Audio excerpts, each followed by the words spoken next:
सहनाववतु सहनो भुनक्तु सह वीर्यं करवावहै तेजस्विनावधीतमस्तु मा विद्विषावहै। ओम शांति शांति शांति। वैदिक जीवन पद्धति की इस कक्षा में आप सबका हार्दिक स्वागत है, अभिनंदन है, वंदन है। जीवन के प्रत्येक क्षेत्र में तप का बड़ा महत्व होता है। बचपन से लेकर के वृद्धापन तक हम देखते हैं कि हमारे जीवन में जो भी हमारे इर्द गिर्द लोग होते हैं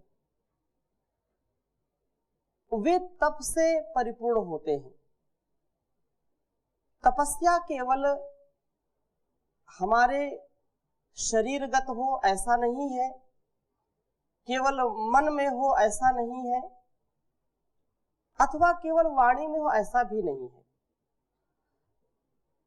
तप की पूर्णता, जैसा हमने पिछली कक्षाओं में स्वाध्याय किया, जैसा जानने का प्रयास किया कि तप वह है कि हमारे मन से भी, वाणी से भी और शरीर से भी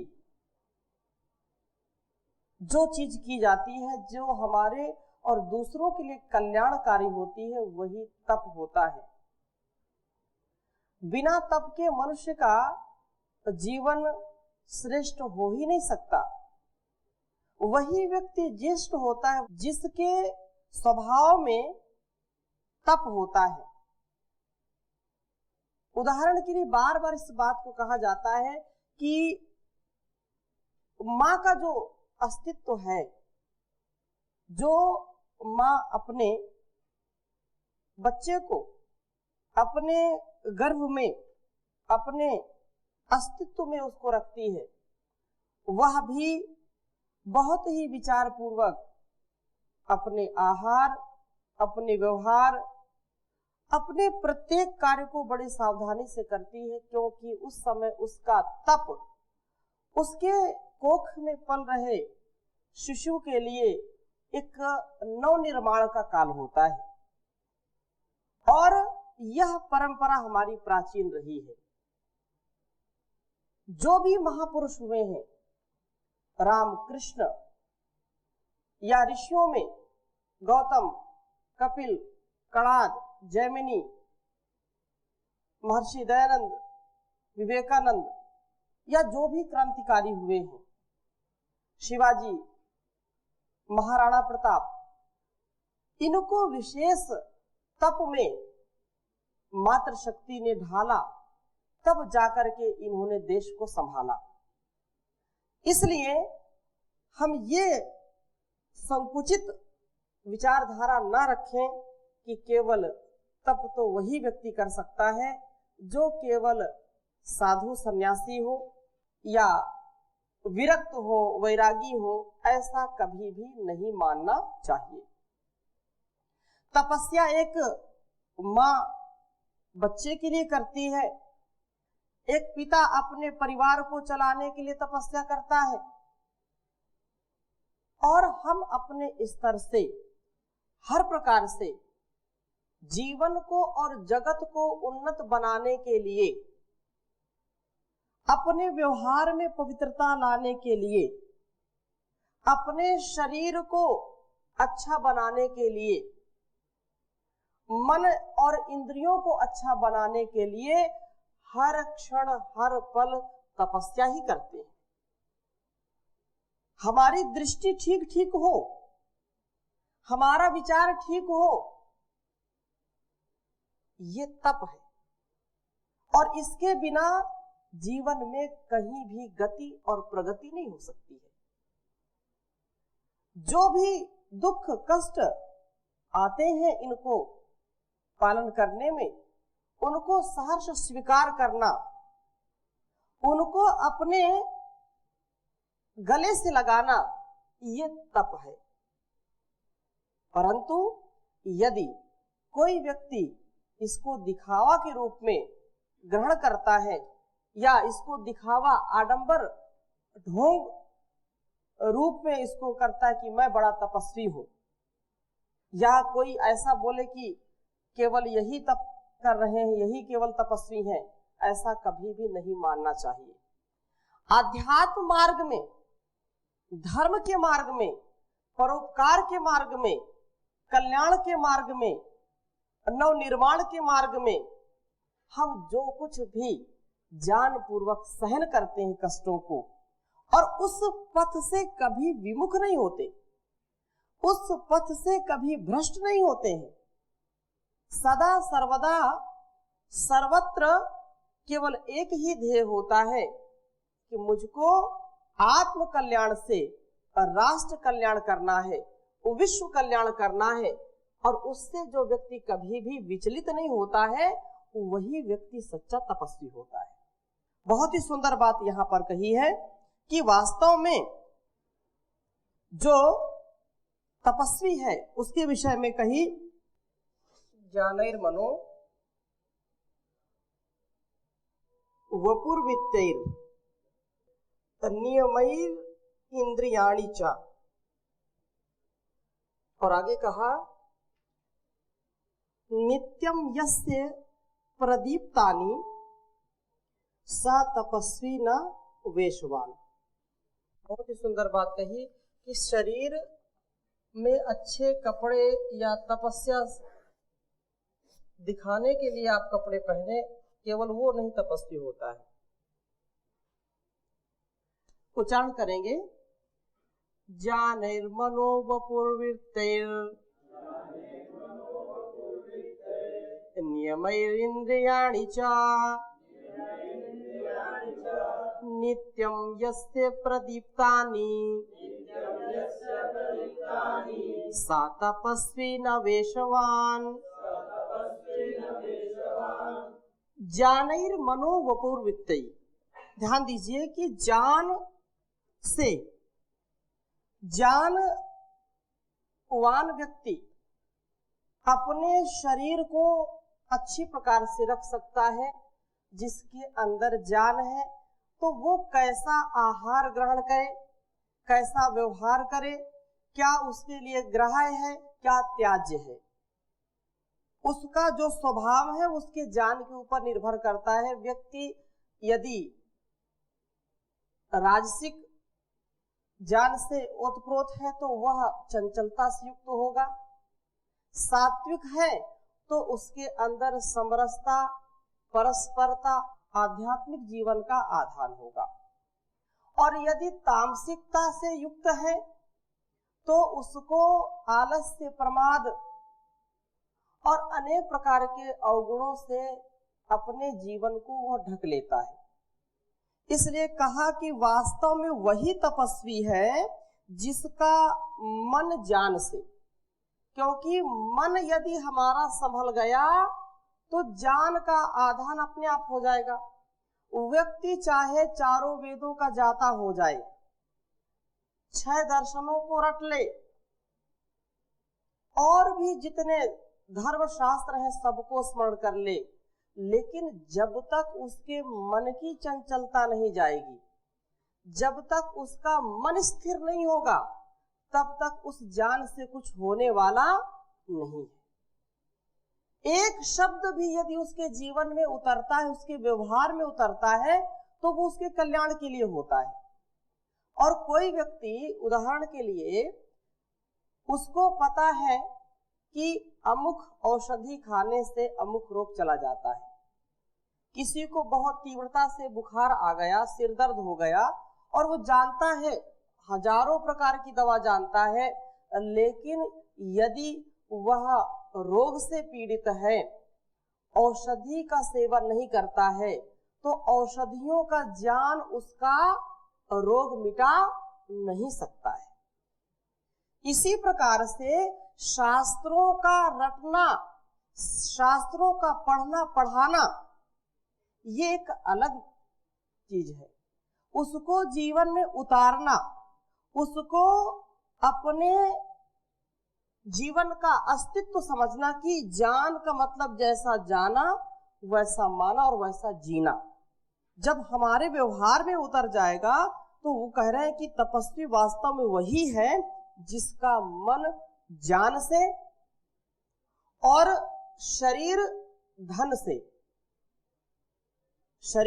से तथा इंद्रियां संयम से शोभायमान है, वही वास्तव में सच्चा तपस्वी कहलाता है। फिर से इस बात को ध्यान दीजिए, अपने जान से मन को नियंत्रित करें, क्योंकि आप जाने मुक्ति, जान से ही क्या होती है, मुक्ति मिलती है। और बंधु विपर्यात, इससे विपरीत आचरण करना, जान से विपरीत क्या होगा, अज्ञान, और अज्ञान युक्त हम यदि आचरण करते हैं तो वो बंधन का कारण बनता है, हमारे दुख का कारण बनता है। यदि हम अमृत को विष समझें और विष को अमृत के समान समझें तो यह हमारे लिए बड़ा घातक है। जो हमको दूध, घी और जो भी पौष्टिक आहार है, फल फूल ये पौष्टिक आहार है, मेवा मिष्ठान ये पौष्टिक आहार है, उनके स्थान पर ऐसे कुछ लोगों ने अपने स्वभाव को बना लिया कि ये केवल आध्यात्मिक मार्ग में चलने वाले लोगों का आहार है। उनसे उनको स्वाद या उनसे उनको जो है कुछ विशेष अनुभूति नहीं होती है। उनके सामने कितने भी फल फूल रख दो, जो तामसिक प्रवृत्ति वाले लोग हैं, जो राजसिक प्रवृत्ति वाले लोग हैं, उस आहार को पसंद नहीं करते। और जो वास्तव में सात्विक प्रवृत्ति वाले लोग हैं, जिनका जान ठीक ठीक काम कर रहा होता है, तो उनका मन कभी भी बुरी वस्तुओं पर नहीं जाता। कितना भी कोई प्रलोभन दे, ऐसी जो खाद्य सामग्री कभी उसको खाते नहीं, कभी उसको ग्रहण नहीं करते, जिससे उनके मन की अशुद्धि बढ़ जाए। क्योंकि आहार शुद्धि सत्व शुद्धि, आहार की शुद्धि से ही मन शुद्ध होता है, मन पवित्र होता है। कहते हैं कि जैसा खाएंगे अन्न वैसा हो जाएगा मन, जैसे पिएंगे जो है पानी वैसी हो जाएगी वाणी। तो ये कौन करेगा, ये आपके ज्ञान के आधार पर आपका मन जब नियंत्रित होगा तब ये कार्य हो सकता है। तो ये मन को नियंत्रित करने का साधन ज्ञान है, और ज्ञान से व्यक्ति अपने मन को नियंत्रित करता है। मन को नियंत्रित करना एक तपस्या है। ये तपस्वी व्यक्ति की पहचान है कि मन को इधर उधर जाने नहीं देता। मन तो उल्लू का पट्टा है, अभी इधर तो कभी उधर है। तो मन को संभाल के रखना, मन को जाने नहीं देना इधर उधर। दूसरी बात क्या कही कि जान से मन को और शरीर को धन से। धन, ये वास्तव में धन का यदि हम सदुपयोग करते हैं, धन का अर्जन यदि धर्म पूर्वक करते हैं, तो वो धन हमारे जीवन का बहुत उत्कर्ष करता है। लेकिन यदि धन को हमने अधर्म से, अन्याय से, भ्रष्टाचार से कमाने का प्रयास किया, और वो क्योंकि वो भी पुरुषार्थ से, कोई चोरी करता वो भी उसमें पुरुषार्थ करता है, और कोई जो है दिन भर मजदूरी करता है, मेहनत करता, वो भी पुरुषार्थ करता है। किसी ने चोरी करने में पसीना बहाया और किसी ने पूरे दिन भर की जो है मेहनत मजदूरी में पसीना बहाया। दोनों अलग अलग स्थितियों में अपने आप धन अर्जन का कार्य कर रहे हैं, परंतु धन से जो आहार हम लेते हैं, धन से जो हम ग्रहण करते हैं, तो वह शरीर उस पर जो है निर्धारित होता है, उस पर निर्भर होता है। यदि धर्म की कमाई का धन आया है तो उससे हमारा शरीर अच्छा बनेगा, और यदि एक कहावत है कि हराम की कमाई, यदि आपने चोरी छल कपट झूठ फरेब से धन कमाया है और उससे जो आहार आपने ग्रहण किया है तो वो आहार आपके जीवन को, आपके शरीर को बेकार कर देगा। क्यों? क्योंकि जो अन्याय से उपार्जित धन है वो केवल 10 वर्षों तक ही ठीक चलता है और इसके बाद 11वें वर्ष लगते ही वो समूल ब्याज सहित वो नष्ट हो जाता है। ये एक जो है समझाने के लिए बात आचार्य चाणक्य ने कही। यदि बेईमानी का कमाया है तो कहीं ना कहीं इतनी बीमारी आ जाएगी, कहीं एक्सीडेंट हो जाएगा, कहीं आपको ऐसे जो है अवसर आपके सामने आ जाएंगे कि आपकी पूरी जो है कमाई पूरी जो है वो सब आपको देनी पड़ेगी। लेकिन जो मेहनत से कमाएगा, ईमानदारी से कमाएगा, पुरुषार्थ से कमाएगा तो वह उसके पास टिकी रहती है और वह शरीर के लिए लाभदायक होता है। ये प्रज्ञा अपराध, क्योंकि विषयांतर हो जाएगा, आगे इसकी हम चर्चा करेंगे। प्रज्ञा अपराध का तात्पर्य यह है कि जैसा हमने जाना है वैसा यदि हम नहीं जीते हैं, जैसा धर्म पूर्वक धन कमाने का विधान शास्त्रों में किया है, जैसा ईमानदारी से पुरुषार्थ से धन कमाने का विधान ऋषियों ने बताया है, यदि उसको हम नहीं अपने जीवन में उतारते हैं तो वो धन धरा के बीच ऐसे ही रह जाएगा।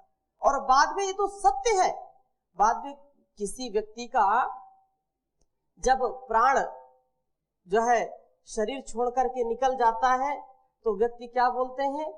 निधन हो गया। क्या हो गया? निधन हो गया। एक दिन तो संसार में सबको निधन होना ही है, इसलिए धन का भी बहुत ज्ञान पूर्वक, उत्साह पूर्वक, ईमानदारी से पूरे जो है वेदानुकूल ढंग से उसका अर्जन करना चाहिए। तो ये एक तपस्या है। लोग जो है बहुत कमाना चाहते हैं, लेकिन क्या वो हमारे साथ जाएगा धन? क्या उसको हम अपने साथ ले जा सकते हैं? एक सुई भी नहीं ले जा सकते अपने साथ।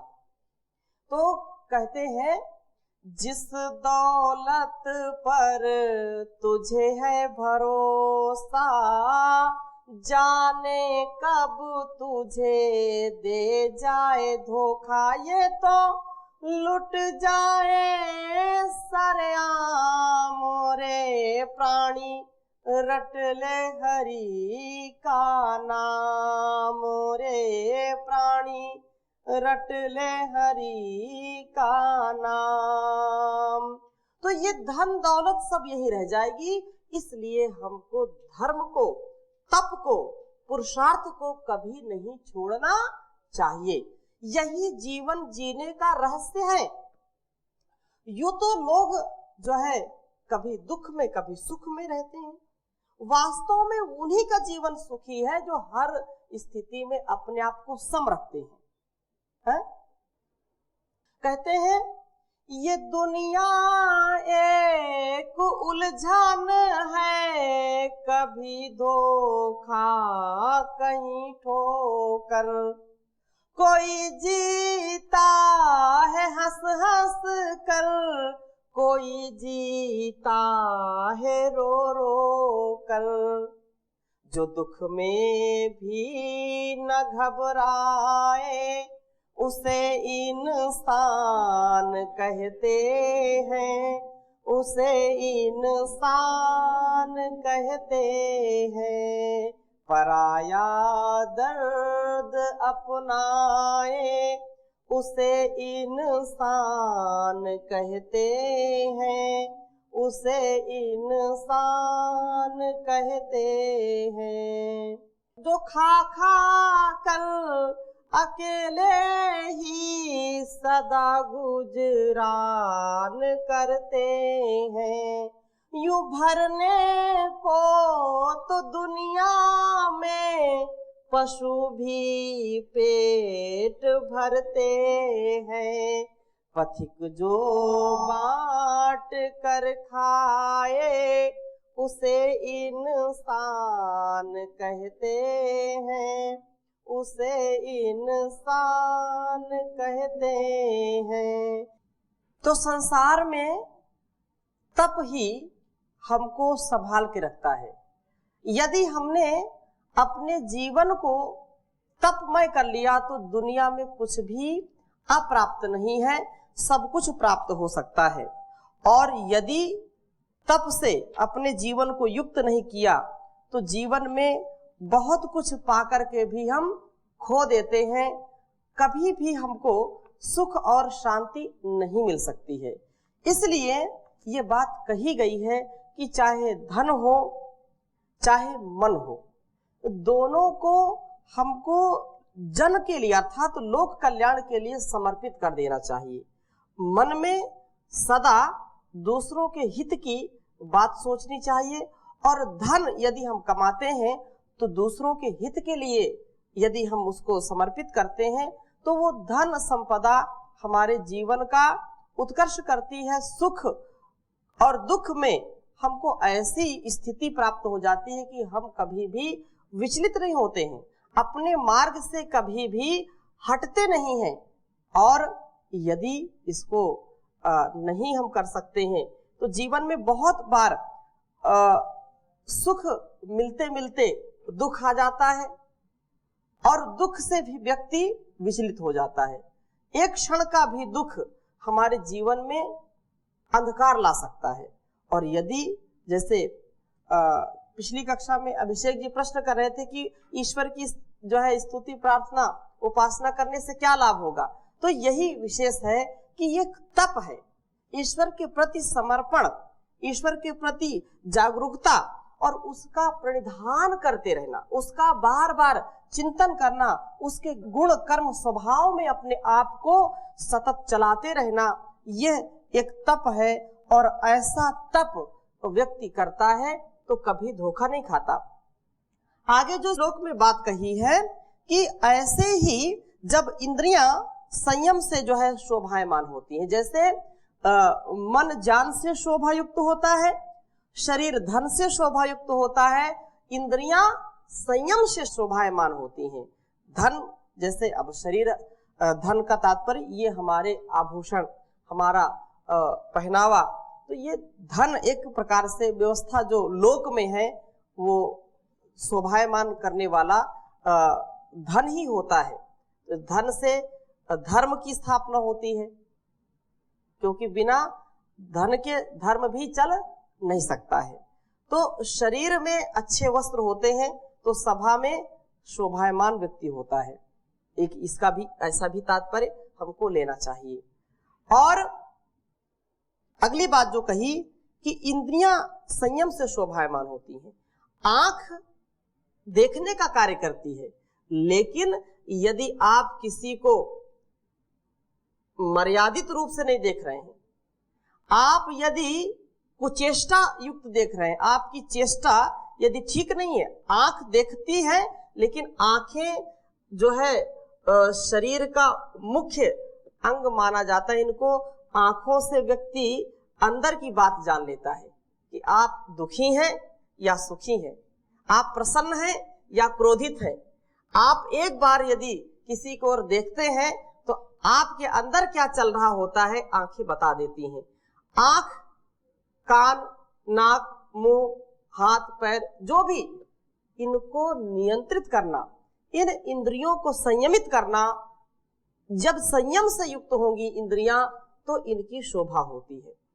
आंख का उदाहरण जैसे मैंने दिया, आप आंख को इधर उधर बिना मतलब आप चलाते रहें या किसी को बिल्कुल ऐसे फटी फटी आंखों से देखें तो व्यक्ति बोलता है क्या बात है, मुझको खाओगे क्या, मुझको बिल्कुल खा जाओगे आप, आंखों से मुझको ऐसा देख रहे हो, घूर रहे हो बिल्कुल, कभी इंसान नहीं देखा क्या। अब कोई इतनी नम्र आंखों से देखता है, विनम्रता से देखता है, तो व्यक्ति को देख करके ही बड़ी प्रसन्नता होती है, उसके प्रति श्रद्धा आ जाती है।